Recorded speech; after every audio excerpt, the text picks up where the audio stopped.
New tonight, Flock Safety is announcing changes in response to growing privacy concerns and documented abuses of their system. The technology company operates a nationwide network of cameras that record license plate numbers and other data. The company's CEO says the changes will lead to mandatory guardrails.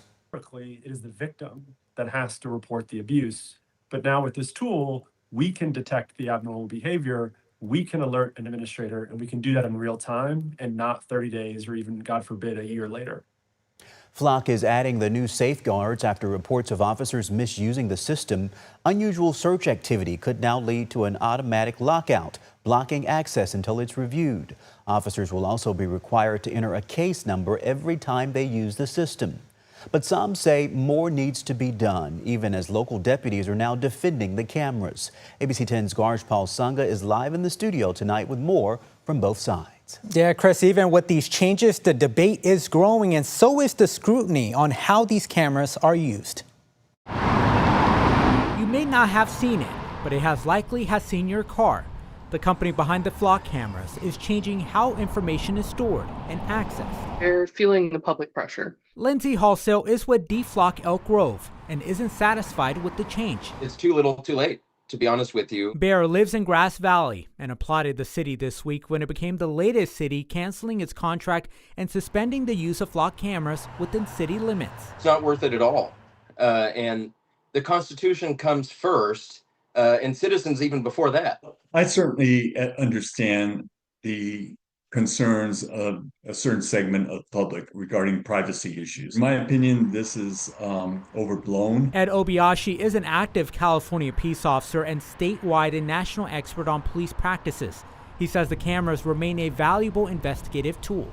We are monitored daily by various other surveillance, if you want to call it surveillance, but tracking systems. Our own vehicles are constantly being monitored internally by the manufacturers. Yes, Google, your cell phones, etc. Critics point to the Washington Post report that found nearly 50 cases of officers accused or charged with using Flock cameras for unauthorized purposes, including tracking significant others, exes, and family members. Obayashi agrees those officers should face consequences. All it takes is a few bad actors to make it bad for all of law enforcement, for California law enforcement agencies. I've been in that position, I still am, where I do investigate these situations, and there's no tolerance for that, and there should not be. But D-Flock Elk Grove says shortening retention doesn't address its concern. I don't think constant active surveillance is worth it. And for the debate over Flock and its camera is now far from over. Chris. Indeed, Garjpal, we thank you for that update. Meanwhile, Sacramento County deputies say the cameras just helped them make an arrest in a deadly attempted robbery. Take a look. They announced the arrest of 2 men accused of hitting a man while trying to rob a jewelry store 4 months ago. The man later died. Deputies say the arrest happened thanks to the Flock cameras. They have more than 160 cameras throughout the county. Last year, calendar year 2025, we had 100% clearance of all homicide cases in Sacramento County, which is essentially unheard of.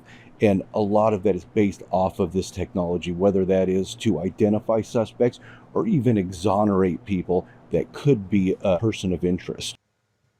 Deputies say they fully support the proper use of the cameras. They say they only go back to track the information when they need to find someone who committed a crime.